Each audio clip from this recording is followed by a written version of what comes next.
وذرياته وأهل بيته وسائر أتباع ملته من أهل سنته وجماعته خصوصا أولياء وصلحاء أمته وإلى أرواح جميع مؤسسي جمعية نهضة العلماء ورؤسائها شورية وتنفيذية ومعمريها ومساعديها ومن كان سببا في انتشارها وإلى أرواح جميع مشايخنا ومعلمينا وأساتذنا ومن استفدنا عنده ومن أجازنا من المبتدأ إلى المنتهى ثم إلى أرواح جميع مؤلفي ومصنف الكتب الشرعية وآلاتها خصوصا مؤلفي ومصنف الكتب التي تعلمنا وعلمناها ونخص خاصة إلى روح مؤلف هذا الكتاب سيد الإمام أحمد بن عطاء الله السكندري وشارح هذا الكتاب سيد الإمام الشيخ عبد الله بن حجاز الشرقاوي رحمهما الله تعالى ونفعنا بهما وبعلومهما وأفاض علينا من أنوارهما وبركاتهما. الفاتحة. بسم الله الرحمن الرحيم. الحمد لله رب العالمين الرحمن الرحيم مالك يوم الدين إياك نعبد وإياك نستعين اهدنا الصراط الذين أنعمت عليهم غير المغضوب عليهم ولا الضالين. بسم الله الرحمن الرحيم. الحمد لله رب العالمين والصلاة والسلام على أشرف الخلق وإمام المرسلين سيدنا ومولانا محمد الرحمة المهداة للعالمين وعلى آله وصحابته وعلينا أجمعين. سبحانك لا علم لنا إلا ما علمتنا إنك أنت العليم الحكيم. ربنا يسر وأعن يا كريم وافتح بالحق وأنت الفتاح العليم. ثم أما بعد فقد قال مؤلف فشارح هذا الكتاب رحمهما الله تعالى ونفعنا بهما وبعلومهما وبعلوم مشايخنا وعلوم سائر عباده الصالحين في الدارين آمين يا رب العالمين. طلبك منه اتهام له وطلبك له غيبة منك عنه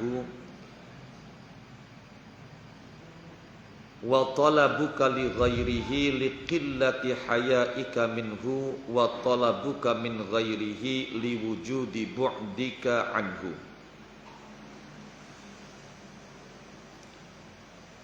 Talabuka utawi nuprihira kang dimaksud teng mriki njaluk. Talabuka utawi nuprihira minhu saking Allah iku ittihamun curiga. Iku ittihamun curiga lahu maring Allah. Yakni ngersakaken sapa Imam Ibn Athaillah annal murida ing setuhune murid iku yambagi sayogja lahu kedue murid apa ayyashtaghila nyento dadi ketungkul sapa murid fi hali sulukihi ing dalam tingkah ngambae murid oleh ketungkul bima kelawan perkara silaima yuqarribu kang marekaken apa ma hu ing murid marekaken min maulahu saking bendarane murid.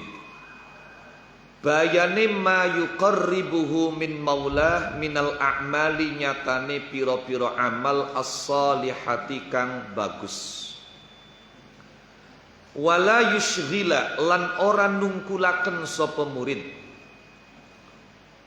qalbahu ing atine murid bitolabi kelawan nuprih li syai'in maring suwiji-wiji minal asya'i kang saking pira-pira suwiji-wiji. Kenapa? Li anna dzalika krana setuhune mengkono-mengkono tolab li syai'in minal asya iku madhmumun dicacat. Qati'un tur iku megot anillahi saking Allah Ta'ala. Fa inna talabaka mongko setuhune nuprihira nuprih jaluk minhu saking Allah ayyarzuqa ing nyento paring rizki sapa Allah ka ing sira paring rizki bil kuti kelawan panganan pikuatan alladzi yu'inu kang nulungi apa kut ka ing sira, nulungi ala sayrika ing atase lumakunira. Wa ayyu wasi'alan yenton jembaraken sapa Allah alaika ing atase sira arrizqa ing rizki. Iku tuhmatun curiga, kecurigaan mingka saking sira lahu maring Allah. Mencurigai kalau bi annahu kelawan setuhune Allah iku la yarzuku ora paring rizki sapa Allah ka ing sira.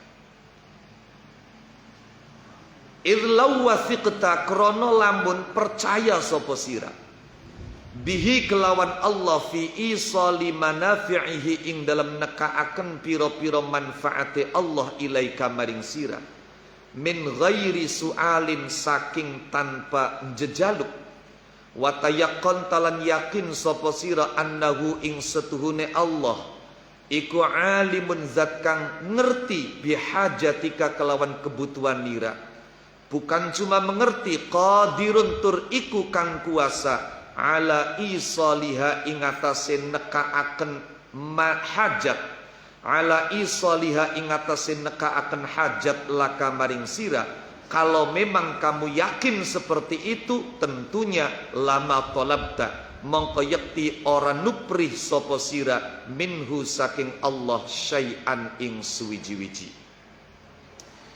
Wa talabuka utawi nuprihira lahu maring Allah bi antat luba kelawan nyento nuprih sapa sira njaluk sapa sira kurbaka ing parkira, kurbaka ing parkira park minhu saking Allah wa zawalal hijabilan ilange aling-aling angka saking sira hatta tusyahida sehingga bisa nyakseni sapa sira hu ing Allah oleh nyakseni bi'aini qalbika kelawan peningale ati nira iku ghaibatun ghaib absen ketidakhadiran mingka saking sira anhu saking Allah. Idil hadiru krono utawi zat kang hadir iku la yutlabu atau idil hadiru krono utai wong kang hadir iku layat lubu orang jaluk sopo hadir. Wa talabuka utawi nuprihira nupri li ghairihi maring liyane Allah. Nuprih minal a'radi saking piro-piro banda ad-dunyawiyati kang bangsa dunia. Wa zakharifiha lan piro-piro pepaese dunia. Wa manasibiha lan piro-piro pangkate dunia. Wa minal mukasyafati lan saking piro-piro kebukai hijab wal karamati lan piro-piro keramat wal ahwali lan piro-piro keadaan jiwa wal maqamati lan piro-piro kedudukan iku liqillati hayaika krono setitike rasa isinira rasa isin minhu saking Allah. Seandainya di dalam dirimu ada rasa malu, idlau hasala krono lamun hasil laka kedua sira apa hayaun isin minhu saking Allah lamal tafatta ta editasydid niku sing setunggale tak khitab lamal tafatta mongko yekti ora noleh sapa sira ora noleh ila ghairihi maring liyane Allah wa talabta lan nupri sapa sira syai'an ing suwiji-wiji siwahu kang sak liyane Allah. Terakhir wa talabuka utawi nuprihira min ghairihi saking liyane Allah gambare nuprih bi anta wajjahta kelawan nyento dadi madhep sapa sira ila ba'din nasi maring sebagian manusia litatluba supaya nuprih sapa sira minhu saking ba'din nas nuprih syai'an ing suwiji-wiji min a'radid dunya kang saking pira-pira banda dunia ghafilan hali wong kang kelalen fi halit tolabi ing dalam tingkah nupri kelalen an maulaka saking bendara nira iku liwujudi bu'dika krono anai adohira adoh anhu saking Allah. Idlau kunta krono lamun ana sapa sira idlau kunta krono lamun ana sapa sira aniku qoriban wong kang keparek minhu saking Allah, lakana mongko yakti ana sapa ghairuhu liyane Allah aniku ba'idan wong kang adoh angka saking sira. Walau kuntalan lamun ana sapa sira aniku musyahidan wong kang nyakseni liqurbihi maring parke Allah, parek mingka saking sira, laktafaita mongko yakti ngalap cukup sapa sira bihi kelawan Allah an sairi khalqihi ando saking sekabiane makhluki Allah. Niki sair bimakna jami. An sairi khalqihi ando saking sekabiane makhluki Allah. Lakin wujudul bu'di, tetapi ne utawi anai adoh iku qada netepaken apa wujudul bu'di alaika ing atase sira bisyuuri kelawan kerasa bil ghairi kelawan liyane Allah. Sehingga karena merasa ada selain Allah, hatta tawajjahta sehingga dadi madhep sapa sira ilaihi maring al ghair, bukan cuma menghadap, wa talabta lan nuprih sapa sira minhu saking al ghair. Kesimpulane fattalabu mangka utawi nuprih kulluhu ya sekabehane talab minal muridina saking pira-pira murid kabeh iku maklulun den illati. Maksudnya den illati iku dianjingi penyakit. Iku maklulun kenang penyakit. Iku maklulun kenang penyakit. Sawaun iku pada baik kana utawi nyentaan apa tolam aniku muta'alliqan berhubungan bil haqqi kelawan Allah kang hak awil khalqi atau makhluk. Illa ma kecuali nuprih kana kang anopo ma aniku ala wajhi ta'abbudi ingatase dalan ngumaula, dalan ibadah, wa ta'addubilan tata krama, wattiba'il amri lan manut perintah, wa izharil faqati lan mertelaaken butuh. Ammal arifuna anapun utawi pira-pira wong kang ma'rifat kabeh iku fala yarawna mangkara ningali sapa arifun ghairallahi ta'ala ing liyane Allah ta'ala. Karena itu fatolabuhum mangka utawi nupriye al arifun iku laisa oranana apa tolab oranan iku minal makhluqi saking makhluk fil haqiqati ing dalam hakikate. Wa in kana halis senajan ana apa tolabuhum wa in kana halis senajan ana apa tolabuhum anaiku minhu saking makhluk bihasabiz zahiri kelawan milang-milang zahire. Wallahu a'lam. Bismillahirrahmanirrahim. Talabuka minhu ittihamun lahu. Pada pertemuan yang lalu disampaikan bahwa dalam perjalanan seorang murid menuju Allah Subhanahu wa ta'ala, seringkali dia menemukan berbagai godaan, berbagai cobaan, termasuk diantaranya ialah mendapatkan berbagai macam kemudahan di mana sebelum dia melakukan perjalanan ini, hal itu merupakan hal yang paling sulit untuk dia dapatkan. Bahkan dalam perjalanan seorang murid menuju Allah, seringkali dia diberi keistimewaan-keistimewaan yang luar biasa, khawariq al-adah. Maka para sufi berpesan, jangan puas dengan capaian itu, jangan berhenti di titik itu. Karena itu bukan tujuan. Tujuan yang sesungguhnya adalah Allah Subhanahu wa ta'ala.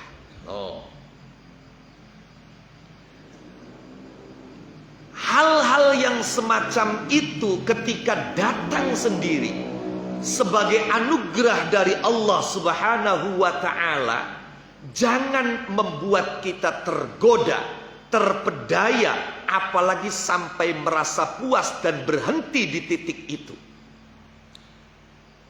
Terlebih kalau sampai kita memintanya. Tidak meminta saja, jangan tergoda. Ketika itu datang sendiri sebagai reward, sebagai anugerah, itu jangan kemudian merasa puas dan berhenti di titik itu.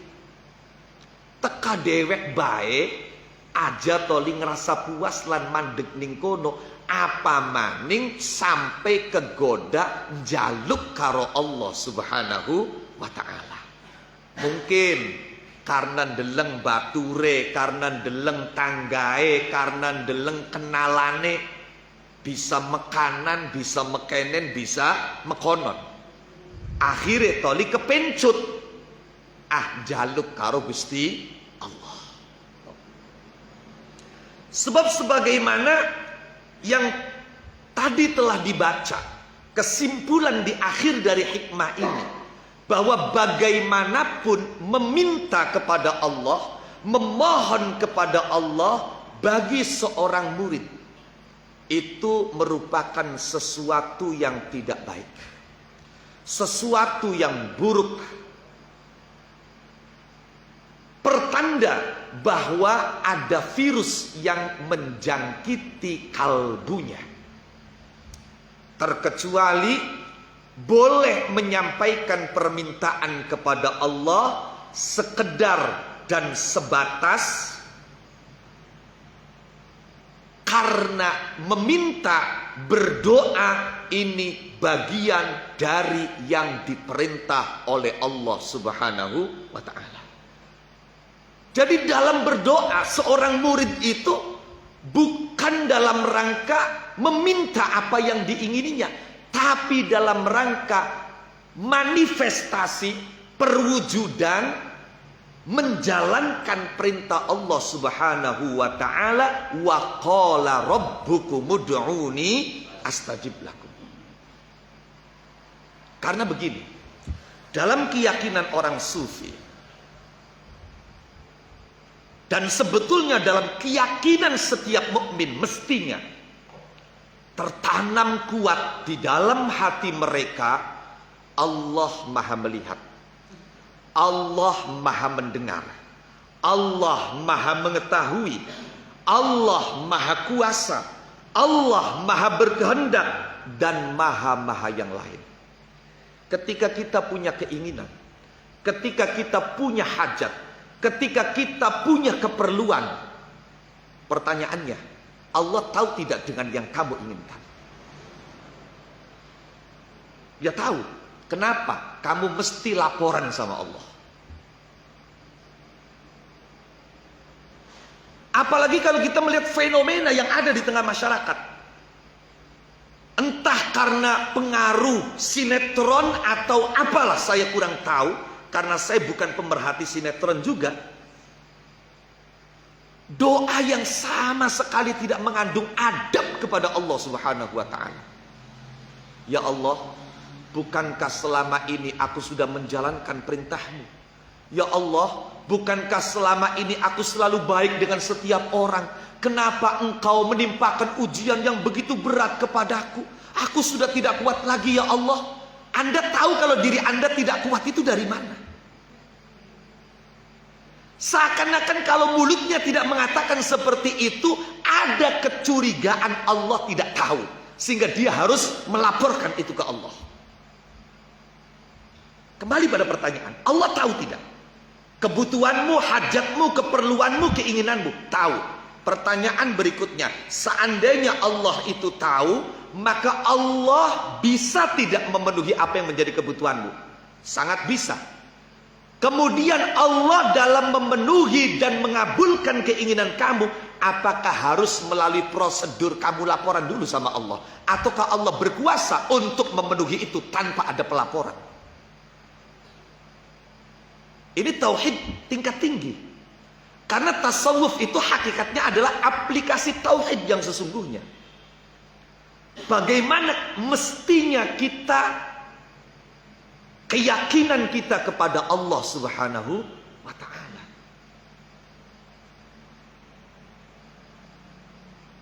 Oleh karenanya, orang-orang yang sudah masuk dalam dunia sufi, Orang yang sudah berinteraksi dengan thariqah yang sesungguhnya, thariqah para sufi, itu mereka dalam berdoa itu karena menjalankan perintah Allah. Wabas, selesai. Sampai ada sebagian wali mengatakan, andai saja Allah tidak memerintahkan aku berdoa, aku tidak akan pernah berdoa. Buat apa aku berdoa? Toh Allah sudah tahu yang aku inginkan. Allah sudah mengerti apa yang aku mau.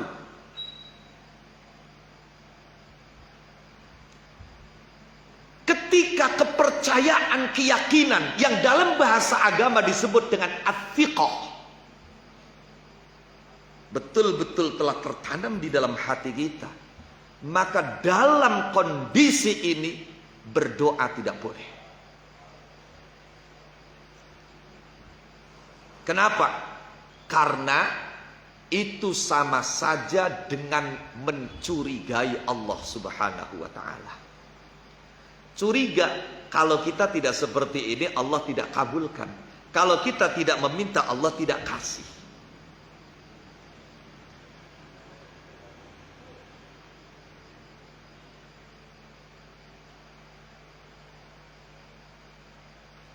Oleh karenanya, kata Syekh Abdullah bin Hijazi Asy-Syarqawi, seorang murid dalam perjalanan suluk hendaknya dia menyibukkan diri dengan amal-amal saleh yang mendekatkan dia kepada Allah Subhanahu wa ta'ala tanpa perlu menyampaikan permintaan apapun.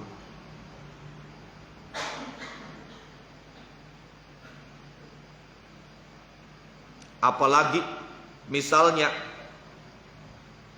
meminta agar Allah memberikan rizki, makanan yang bisa membantu kita dalam perjalanan menuju dirinya, melapangkan rezekinya kepada kita. Ini bukan hanya tercela, bukan hanya bisa memutuskan kita dari Allah, lebih dari itu, ini merupakan kecurigaan dan prasangka buruk kepada Allah Subhanahu wa ta'ala, bahwa seakan-akan Allah tidak akan memberi rizki.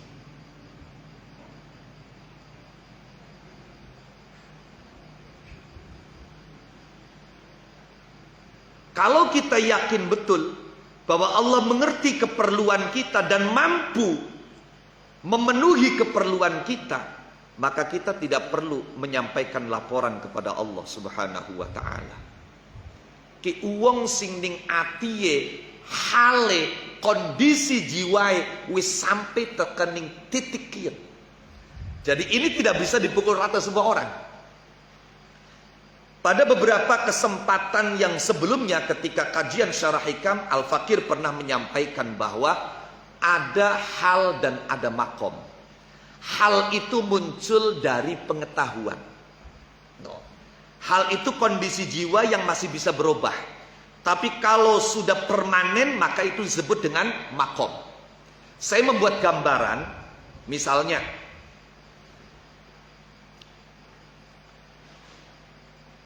ada informasi yang cukup santer, bahkan bisa dikatakan viral, bahwa di jalan antara Kedoya dan Tempuran itu lagi rame begal. Berita ini cukup viral, maka tentu berita ini akan memberi kesan dalam diri kita. Kesan dalam hati itu dalam istilah tasawuf disebut dengan hal. Yang muncul tentu dari pemberitaan itu, yang masuk dalam hati adalah apa? Kondisi jiwa saya mengalami rasa khawatir, cemas dan takut. Takut kalau lewat di waktu malam di atas jam 12. Takut kalau terpaksa lewat sendirian. Itu namanya hal. Lah, hal ini kemudian melahirkan sikap. Apa sikap kita? Berusaha untuk tidak lewat di atas jam 12. Kalaupun terpaksa lewat dengan segala persiapan, yang gawa golok, yang gawa batur, yang gawa, nah itu oke. Nah, ada hal dalam diri seorang murid di mana dia mengalami satu kepercayaan fiqh, shadiqah, kepercayaan yang penuh kepada Allah Subhanahu wa taala. Hal ini muncul bisa disebabkan oleh banyak hal. Contoh-contoh, niki contoh.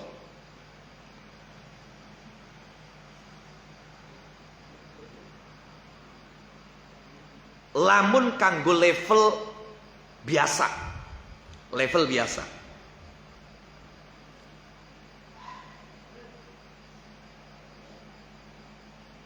Ketika di waktu subuh kita sudah membaca 2 ayat akhir surat At-Taubah. Laqad ja'akum rasulun min anfusikum azizun 'alaihi ma 'anittum harisun 'alaikum bil mu'minina raufur rahim.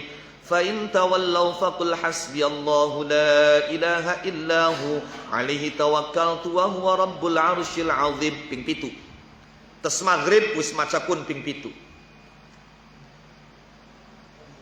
Ini bagi orang yang pernah mendapatkan ijazah, bagi orang yang pernah mendengarkan sedikit khasiat di balik 2 ayat surat At-Taubah, maka akan muncul ketenangan.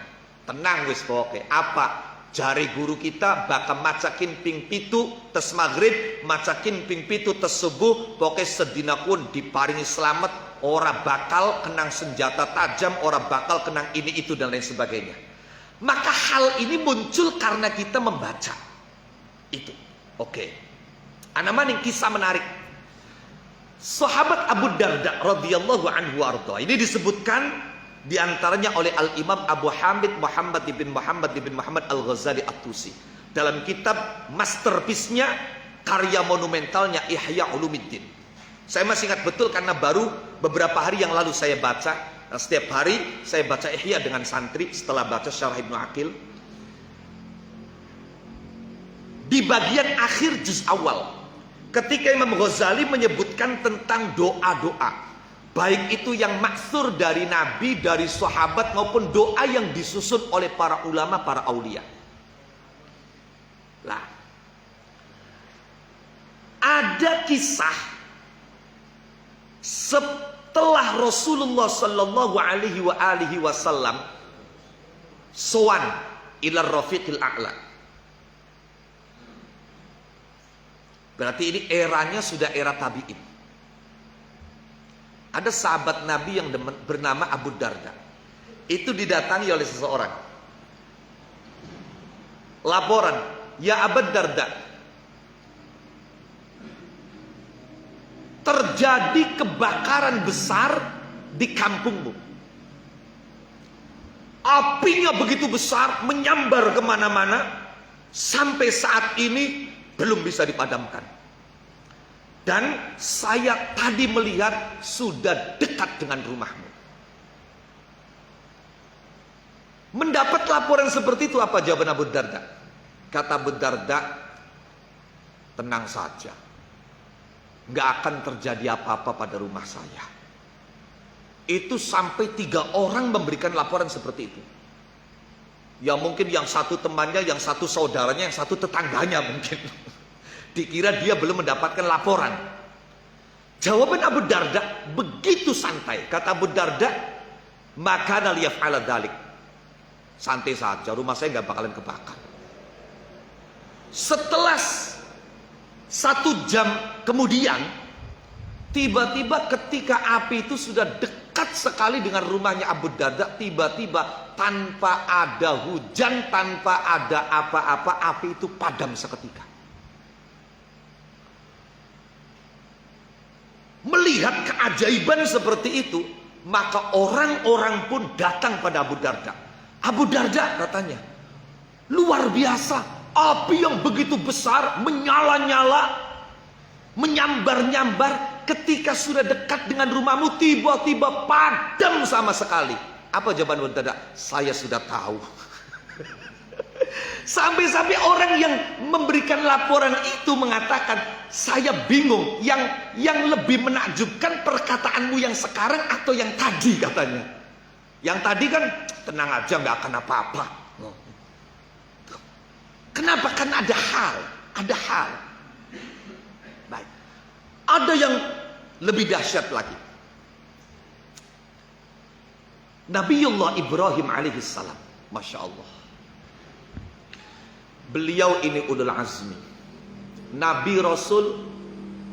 Bahkan Nabi Muhammad sendiri mengatakan, ana dakwatu Ibrahim. Saya itu adalah doanya Nabi Ibrahim. Lahirnya Nabi Muhammad di Mekah di tengah-tengah masyarakat Quraisy itu adalah karena doanya Ibrahim setelah membangun Ka'bah. Sampai-sampai satu-satunya Nabi selain Nabi Muhammad yang disebut saat sholat hanyalah Nabi Ibrahim.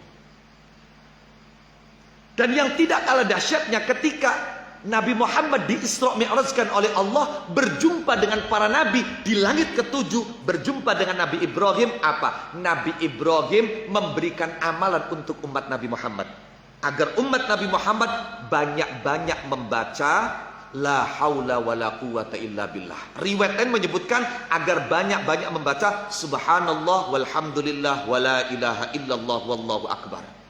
Tidak hanya memberikan amalan, tapi juga Nabi berpesan, ketika engkau pulang sampaikan salamku untuk umatmu. Masya Allah, luar biasa.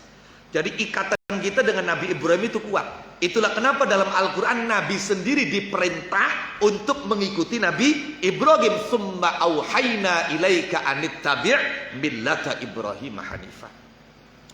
Nabi Ibrahim itu Nabi yang menjadi rebutan. Bukan hanya umat Islam, Yahudi, Nasrani semua mengklaim Ibrahim itu adalah kami. No. Itu Ibrahim. Karena beliau dinobatkan oleh Allah sebagai pemimpin bagi seluruh manusia, bukan kelompok tertentu. Inni ja'iluka linnasi imamah. Sosialnya Nabi Ibrahim jangan ditanya. Jangankan binatang ternaknya, anaknya sendiri demi untuk Allah disembelih. Konon pintu rumahnya Nabi Ibrahim itu 24 jam gak pernah ditutup. Dan semua arah rumahnya itu ada pintunya semua. Dan setiap tamu yang datang pasti dijamu, disembelihkan binatang.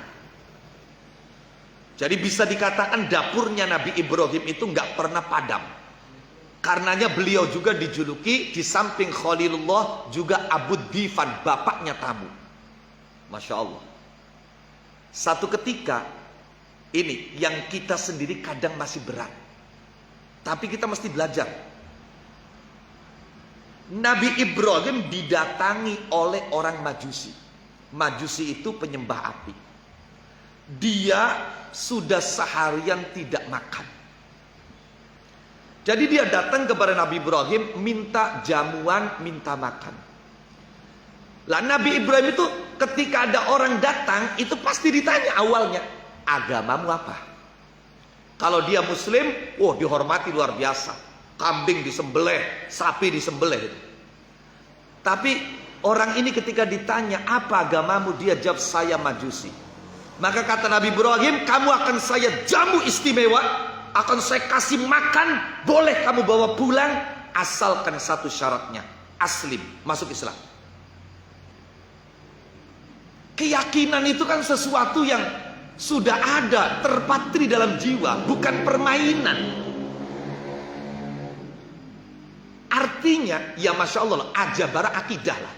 Jangankan tentang keimanan, yang adat beda kapan wis puluhan tahun dilakoni kok ditinggalkan ya aku dingin. Apa maning kian tentang iman. Maka dia keberatan.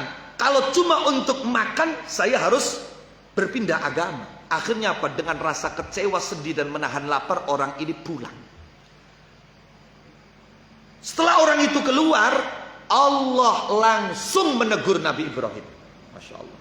Apa kata Allah? Ibrahim, Puluhan tahun orang itu tidak menyembah aku, yang dia sembah api.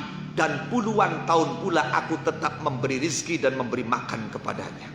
Masa iya kamu mau kasih makan sekali saja syaratnya harus masuk Islam dulu?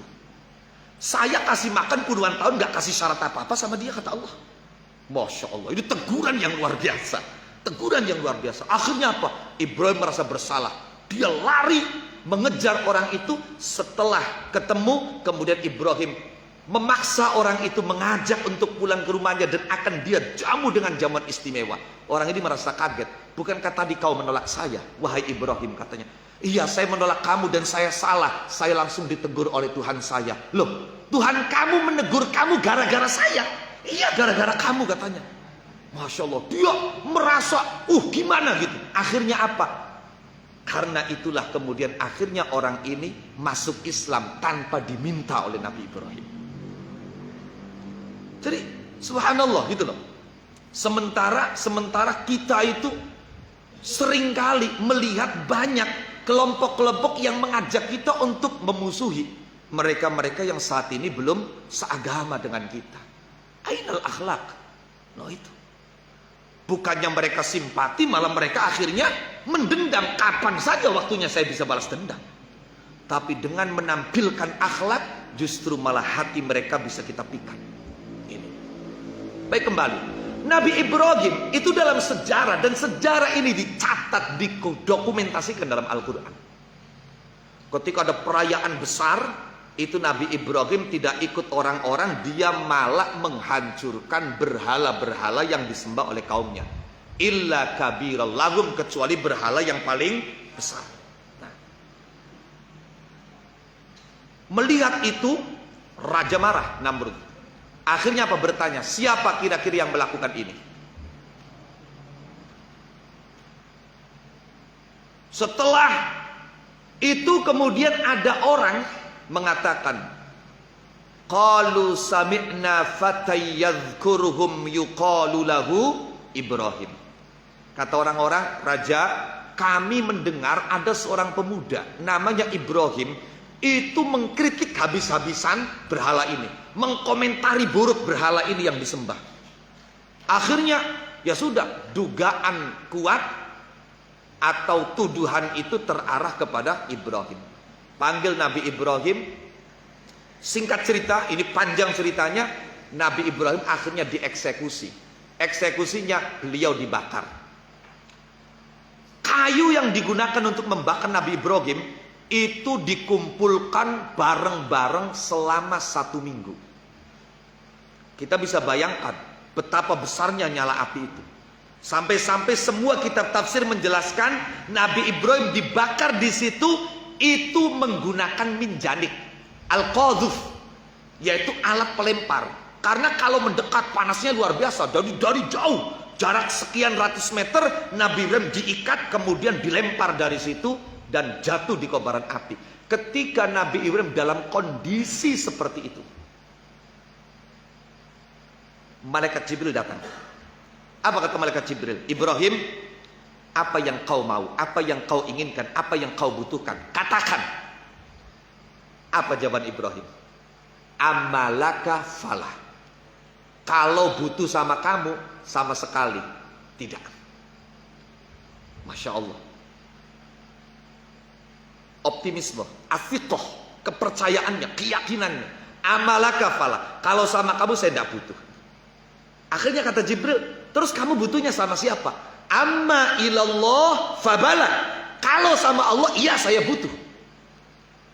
Maka Jibril karena dekatnya dengan Nabi, dia kasih advis, nasihat.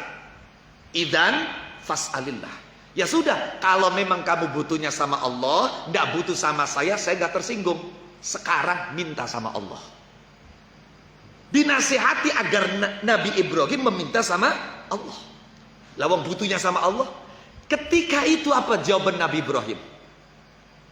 Kata Nabi Ibrahim, huwa a'lamu bi minni. Allah lebih tahu yang aku inginkan daripada diriku sendiri. Jadi saya nggak perlu laporan sama Allah. Saya nggak perlu menyampaikan apa yang saya mau kepada Allah. Dia lebih tahu yang saya mau daripada saya sendiri. Ini artinya as-siqah, kepercayaan, keyakinan yang ada dalam jiwa Nabi Ibrahim, sehingga membuat Nabi Ibrahim pantang berdoa kepada Allah. Karena kalau berdoa sama saja dengan curiga kalau Allah tidak akan menyelamatkan dirinya. Lawang dia sampai mendapatkan konsekuensi seperti itu sebab apa coba? Karena membela agama Allah. Dia sampai ditangkap dan akhirnya dijatuhi hukuman harus dibakar. Itu karena memperjuangkan tauhid. Masa iya saya memperjuangkan Allah kemudian Allah tidak menolong saya? Wong lamun kula diaturi ning Kiai Ohim atau Kiai Sep misalnya, jagat udan teka, jagat panas teka, ping telu tiap diaturi teka baik, toli sekali kula ngaturi je beli teka. Ya. Loh. Sampai kadang-kadang anak sing ngomong ning kula. Hari kan diaturi durung, wis. Si undangannya laka tulisane teka SMS baik. Ya ambil mantep di anak undangannya wis teka beli wurung. Apa sih? Karena ada keyakinan saya berkali-kali dipanggil dan datang. Masa ya sekali saja saya manggil dia tidak datang. Nabi Ibrahim percaya, yakin, saya itu memperjuangkan agama Allah, saya memperjuangkan tauhid, saya membela Allah. Masa iya sampai saya mendapatkan resiko seperti ini kemudian Allah membiarkan saya? Ini kondisi Nabi Ibrahim. Ini yang dimaksud dalam hikmah tolabuka minhu ittihamun lahu.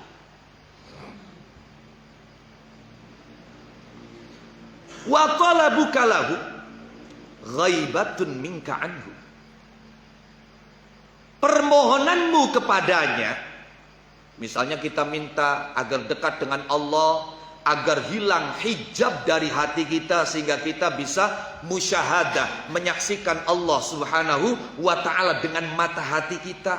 Itu pertanda bahwa kamu tidak hadir bersama Allah.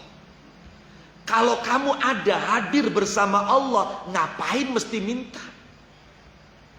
Dialog saja langsung.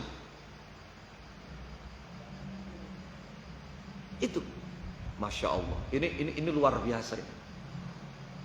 Oleh karenanya sekali lagi, seorang murid ketika memang berdoa, ya karena memang doa itu bagian daripada perintah Allah. Karena memang doa itu ibadah. Bahkan dalam hadis dikatakan ad-du'a'u mukhul ibadah. Sumsumnya ibadah. Ketika seorang murid harus berdoa, maka doanya, permohonannya kepada Allah adalah dalam rangka ta'addub, dalam rangka menjalankan perintah, dalam rangka memperlihatkan rasa butuh kita kepada Allah. Itu bukan memberitahu Allah. Sekali lagi yang harus dicatat. Jadi ini bukan berarti melarang kita berdoa, tidaklah, sama sekali tidak. Yang dimaksud adalah jangan sampai ketika kita berdoa memohon kepada Allah kemudian itu tujuannya adalah memberitahu Allah. Loh memangnya Allah itu nggak tahu? Lantas tujuannya apa? Ya tujuannya ibadah, tujuannya jalanakan perintah, tujuannya ya adab seorang makhluk kepada penciptanya, adab seorang hamba kepada Tuhannya, itu ya merengek-rengek meminta. Memperlihatkan bahwa kita itu tidak bisa lepas dari Allah, selalu butuh pada Allah, tapi bukan dalam rangka memberitahu Allah.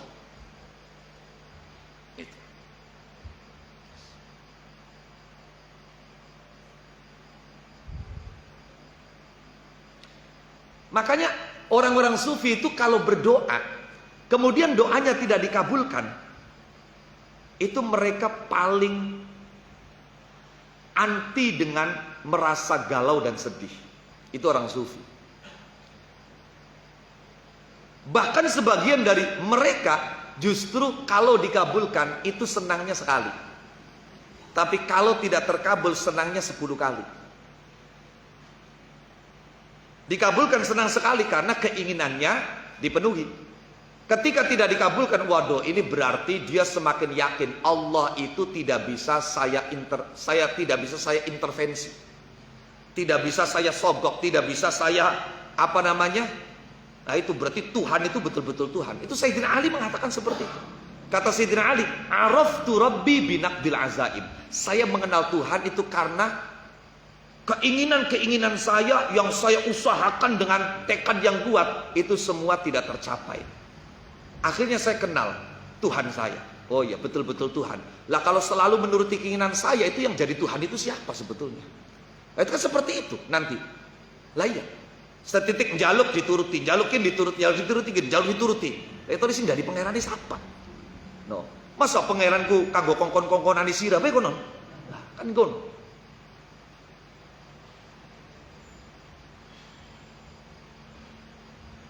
Ada lagi sebagian sufi yang ketika akan berdoa itu diukur dulu. Saya berdoa ini dalam rangka pemenuhan nafsu atau bukan? Tapi dalam rangka pemenuhan nafsu, beliau tahan, tidak jadi. Kok dingin. Kapan masih nuruti nafsu? Karena ad-du'a huwal ibadah. No. Kunku kapan jaluke, luruwe, ndongae ning Gusti Allah. Lamun je sampai jalak-jaluk jening sejene Gusti Allah, wa talabuka li ghairihi liqillati hayaihi minka. Adapun permintaanmu pada selain Allah, baik berkenaan dengan materi keduniaan, perhiasan, pangkat kedudukan, ataupun berkaitan dengan tersingkapnya hijab hati, mendapatkan keramat, hal-hal yang luar biasa, hal atau makom, itu pertanda bahwa rasa malumu kepada Allah sangat minim sekali.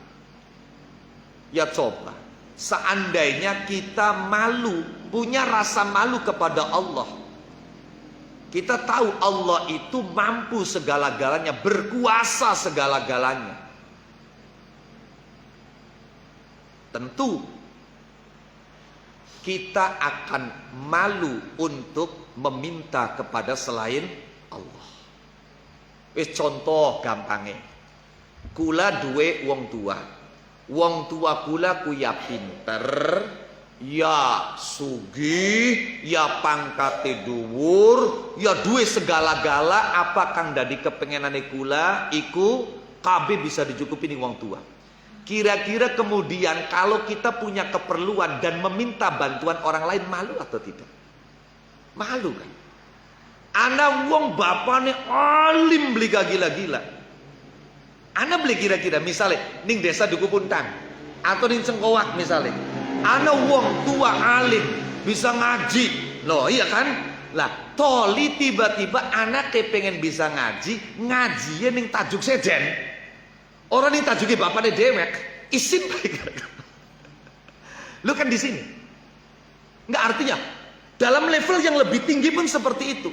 Ketika kita misalnya punya paman, punya kakak, dia adalah jaksa agung. Kita sedang kesandung persoalan hukum, masa iya kemudian kita minta bantuan kepada orang lain? Lah wong kakak kita sendiri jaksa agung, keponakan kita sendiri pengacara misalnya. Seandainya kita betul-betul memahami Allah, mengenali Allah, punya rasa malu kepada Allah, kemudian kita punya keperluan dan kebutuhan sampai minta kepada selain Allah, masa ya ora isin cah? Berarti kita rasa malunya kepada Allah sedikit. Itu di situ. Nah, kemudian terakhir, wa talabuka min ghairihi liwujudi bu'dika anhu. Permintaanmu sesuatu dari selain Allah itu pertanda jauhnya kamu dari Allah, pertanda kamu jauh dari Allah. Permintaanmu dari selain Allah berarti kita meminta sesuatu dari selain Allah.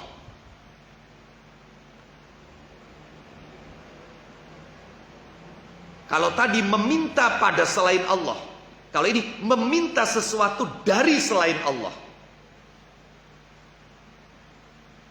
itu tanda indikator dirimu jauh dari Allah. Lah iya, uwong lamun keparek karo Gusti Allah, toli kenal karo Gusti Allah, paham karo Gusti Allah, ngapain mesti minta kepada selain? Lah itu kan tanda kalau sampai dia minta kepada selain berarti dia jauh dari Allah.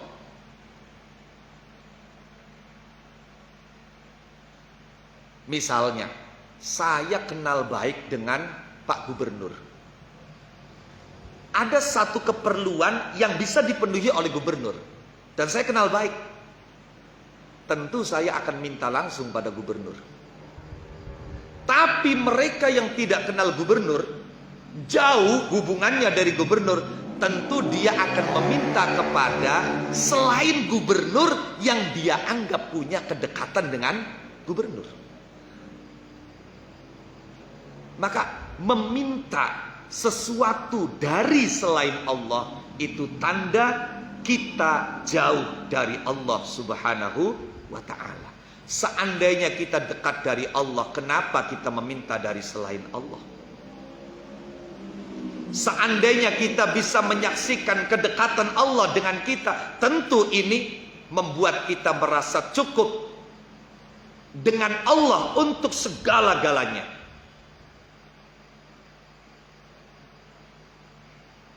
Tidak perlu kita meminta itu dari selain Allah Subhanahu wa ta'ala.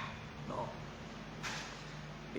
Kesimpulannya seperti tadi yang sudah disampaikan, bahwa seorang murid ketika menyampaikan permohonan, maka semata-mata itu dalam rangka menjalankan ibadah, dalam rangka adab seorang hamba kepada Tuhan, dalam rangka menjalankan perintah, dalam rangka memperlihatkan kalau kita itu selalu butuh kepada Allah Subhanahu wa ta'ala. Nah, berbeda halnya dengan orang yang sudah ma'rifat kepada Allah, maka mereka tidak lagi melihat selain Allah Subhanahu wa ta'ala. Sehingga kalaupun ada wali yang sudah ma'rifat, secara zahir kelihatan dia meminta pertolongan kepada sesama makhluk, maka sebetulnya itu hanya tampak di mata kita saja, hakikatnya dia meminta langsung kepada Allah Subhanahu wa ta'ala. Naqif huna wallahu a'lam bissawab. Al-Fatihah. Bismillahirrahmanirrahim. Alhamdulillahirabbil alamin. Arrahmanirrahim. Maliki yaumiddin. Iyyaka na'budu wa iyyaka nasta'in. Ihdinas siratal mustaqim.